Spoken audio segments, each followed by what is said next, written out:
Well, hello everyone. It is Thursday, the 2nd of January, 2025. Here we go. I'm just getting my motor running this morning. Cheers.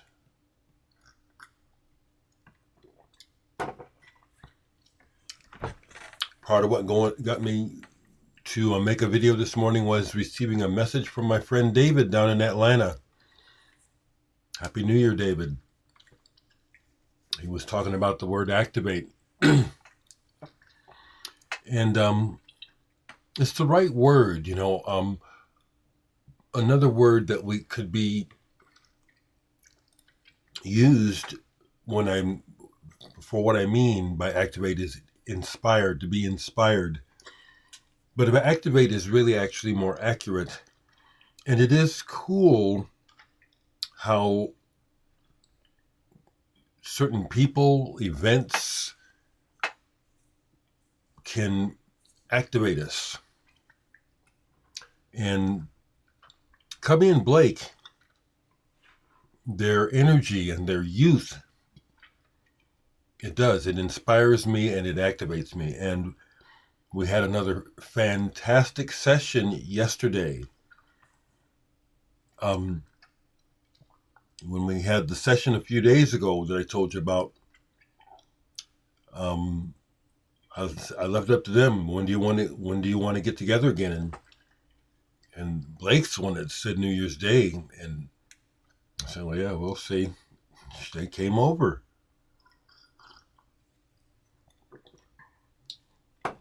And we got more work done. I was able to record several improvisations of Cubby solo. And when I told you about being activated from the first session, the next day, New Year's Eve, I wrote a new piece. It was based on the sound of the zither from the day before. Of course, I wasn't trying to imitate it. It was just in the key of the zither. And I presented that to Cubby yesterday. He came over first. He's more prompt than Blake. Blake is Blake. And, I had no expectations, but he really vibed with it. And so we went with it. Now, here's what's interesting. I talk about being activated. So Blake was about an hour late getting here. And so we've already got quite a bit done. But he comes over, gets warmed up. Blake is very self-deprecating. Took over the session by what he played, and he kept saying, I'm not sure what to play. And my response was really like this: shut up and play. Stop thinking. And he will say, I'm thinking too much. Yes, shut up and play that damned horn. Blake is amazing. I got it on tape. I like to use the word tape. I got it on the computer. And it was so good, and yet it's also flawed. I mean, that's the thing. There's some bum notes in there. And, of course, Blake's talking, I got to do it again. Well, we'll just do another one. We're keeping that. But it inspired Cubby to go back and redo his part, which is where we started. And it took it to another level. So, yeah, David, I'm activated. These guys inspire me. Back when you were in town was a period of time when Nick Fackler was an activator for me. Nick has been someone in the past who has inspired and activated me to do more things.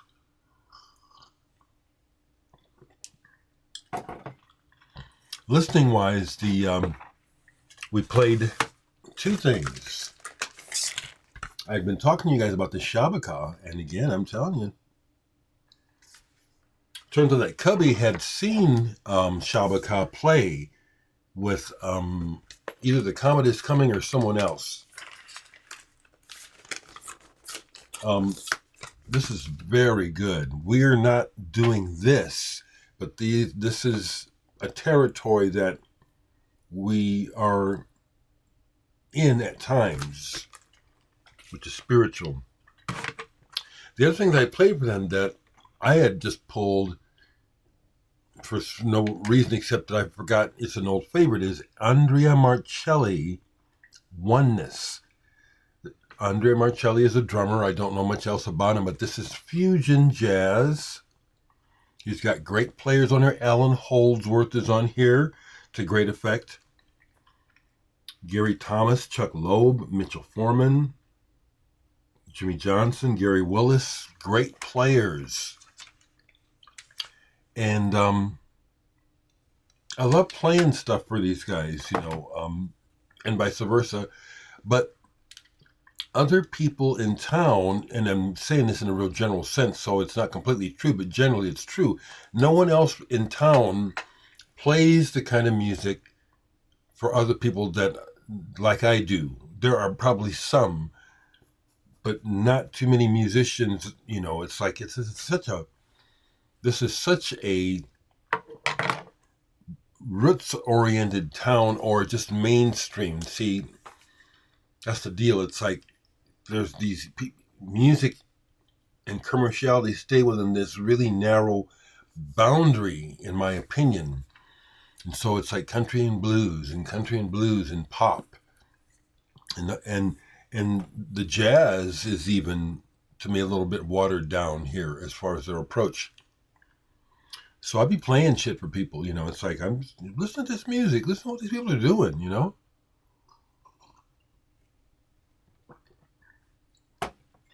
So good to hear from you, David. I miss you. I hope I meet your children before they're grown. I hope I'm around till they're grown. I'm going to take a quick look at the comments. I think people have been very, very nice.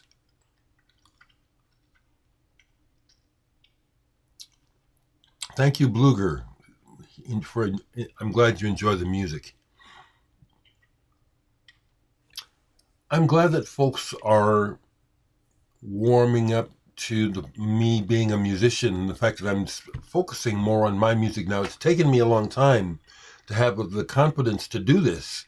But even when I started the channel, I was into making music, and long before I started the channel, I've actually always wanted to focus more on my music, but it's been a process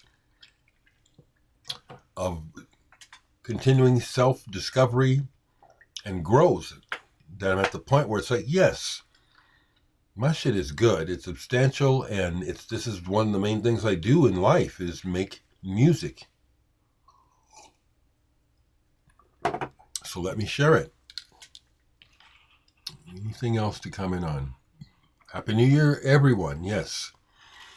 People say, someone said that the track that I just uploaded, T, he said it was beautiful, uplifting, a beautiful, uplifting album, a calming sea.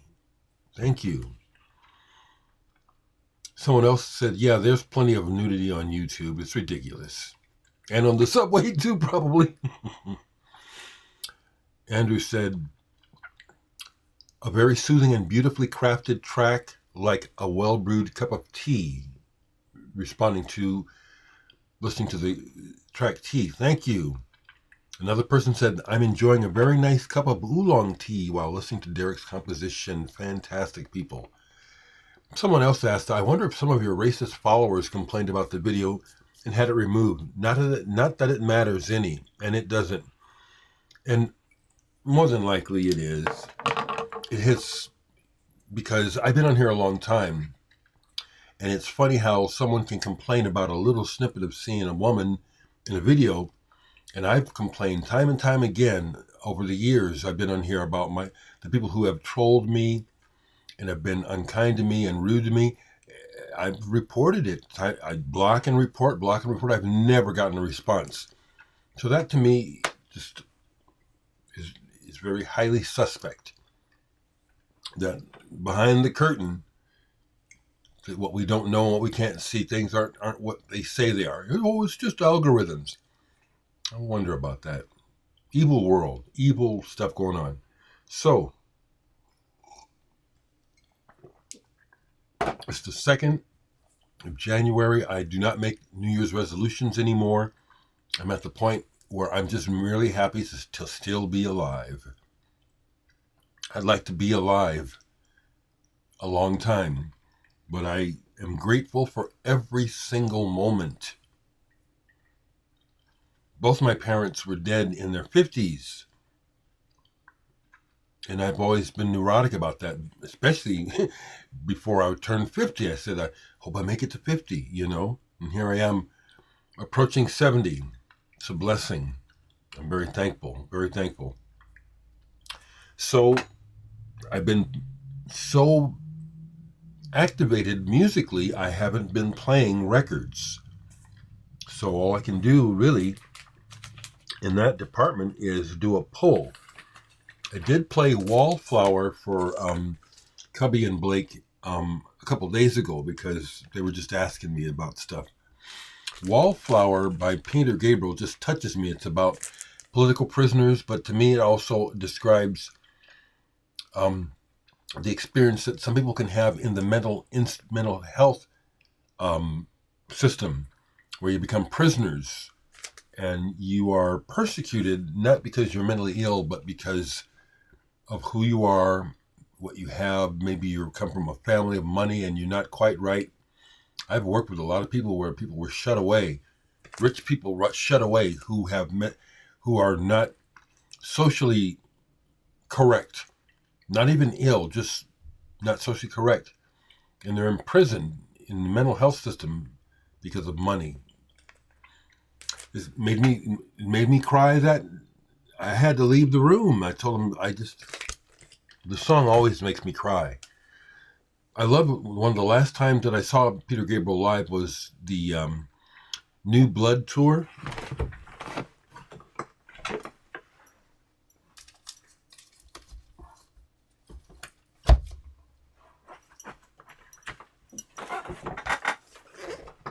With the orchestra. Is this it? Oh, this is Scratch My Back. Sorry. I knew this was about that era. This is the one of covers where he's doing other people's songs. But when he did Wallflower with the orchestra, it was outdoors down in Kansas City, really beautiful. And I stood up in the aisle and just bawled my eyes out. But what was so beautiful was that when I looked around, a lot of people were crying, like me. The power of music. Cheers. Excuse me.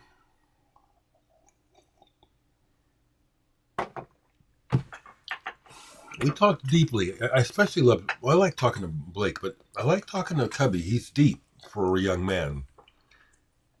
And we talked, and I shared with him, my biggest challenge, besides keeping the house together, is just dealing with the fact that I don't want to deal with the health system, and my teeth are slowly, over time, coming loose and falling out.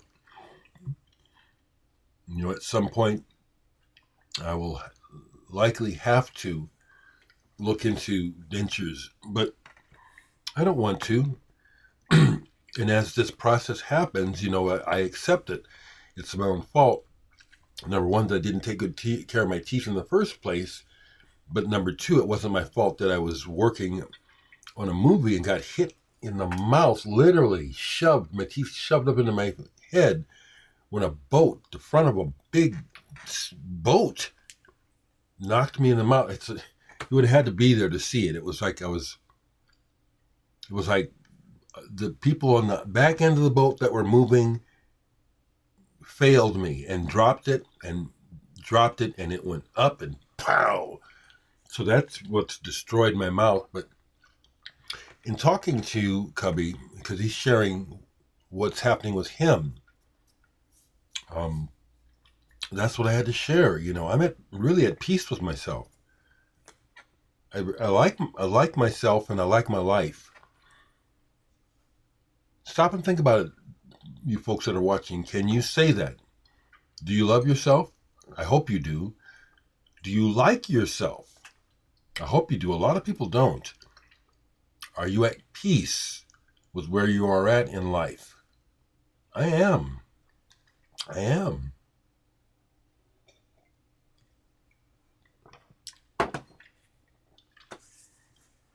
So I'll be sharing my opinion as always when it arises. This year is going to be a challenge. It's already started off shitty with the New Orleans and the Tesla tank blow up. People just gotta fuck up, don't they? So I will do another pull. I'll go down here because I haven't been down here too much. And what do we have down here? What do we get this time? Oh, yeah, baby. The Wake. Harmony. This is some prime Factory. Everybody talks about Factory Records and Joy Division, New Order. This is one of the absolute classics of Factory Records. Harmony by The Wake. My band Digital Sex. We used to cover The Old Men off of this album.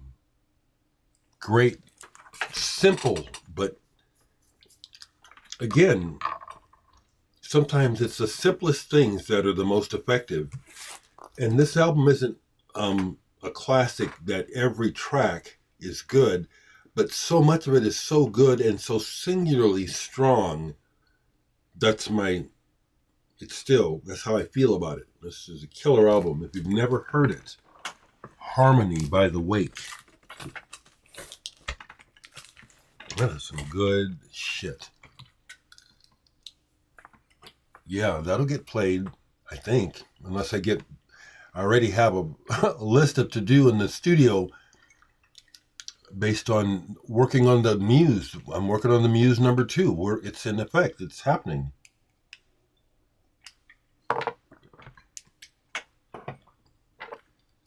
Okay, let's do one more over here. Let's go to this section here. I have to kind of move things. Still not looking. Okay, these two are coming. So they're jammed together. What do we have? I still don't know. This is fun. The Unspoken Word. Tuesday, April 19th. This is going back. Probably 69 or 70. I haven't played this in a long time. The knee-jerk response is to say this is psych-related, but it might not be. But it's one that I kept, and I can't hear it in my mind. So this I need to play today, but it's one that I kept. Now here's one that I have that's a keeper for personal reasons more than musical, because I have never really liked this record. I just like the fact that I know the drummer personally. The Unknowns, Dream Sequence. The drummer, the guy in the striped shirt, standing there, that's Steve Bedrowski, the older brother of one of my best friends in life, Bob Bedrowski. Another person we're totally different. He's a sports nut. I've never cared about sports, but we became friends as kids, as part of a group, and we're just very, very close.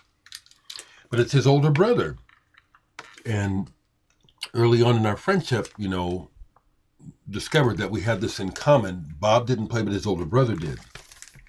And so when this came out, Steve gave me a copy, signed it for me, The Unknowns. Some of you guys might know this. They were kind of the lead guy, Bruce Joyner is his name, I think. Bruce Joyner, who had walked with a cane, had polio or something, where he was crippled, but a character and a strong voice. They were good. They were good at what they did. Steve was a good drummer, and it was so cool because when we were kids, Steve was the older brother and didn't bother. We were just annoyances. So get out of here. I don't want nothing to do with you. And then as we got older and it became more apparent the music connection, then Steve and I would connect when he'd come in town, and it really felt good. I like his wife too, and I think it's the same wife he's had forever. I admire that when people find each other and make it work. That's the other thing that I'm comfortable about myself. That's why I also admit that I could be on the autistic scale or something, because I'm not the typical normal person that's always, oh, I'm lonely, oh, I need someone, oh, I'm not complete if I don't have a girlfriend or a boyfriend or somebody. I ain't like that, you know. It's just kind of coming off of these thoughts of everything that I've been talking about. I am comfortable with who I am, and I'm a single person. I prefer living by myself. I love it when people come over, but I love it when they leave. I do.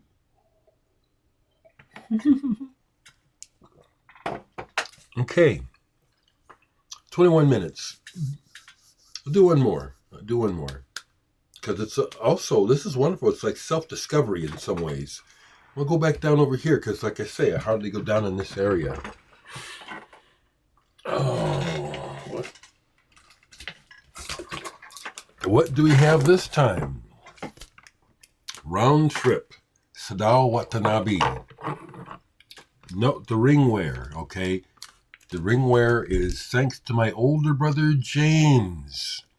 This goes back to when he was still... Wait, no. Because I'm seeing water damage here, too. But I've had this, and I'm thinking this is my original, or I had to replace it, but it was one that my brother James would borrow. He would just take my records, wouldn't take care of them. It played them for a lot of people, turned a lot of people on to music. Terry Lewis and Jimmy Jam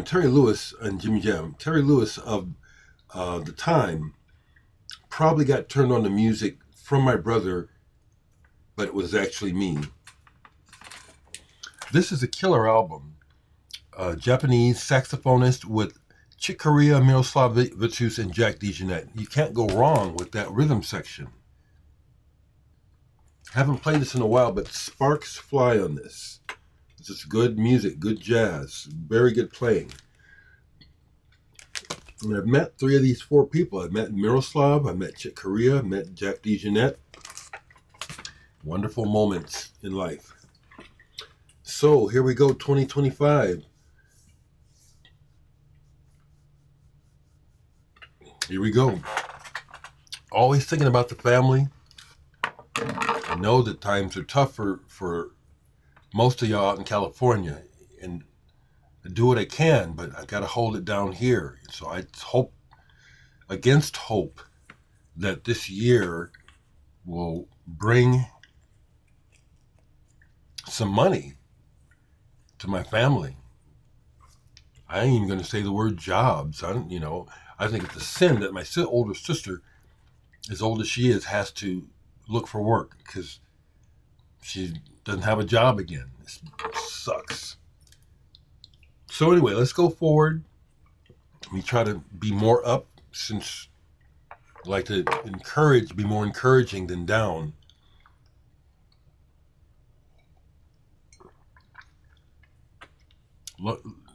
Love yourself and share that love with others, okay?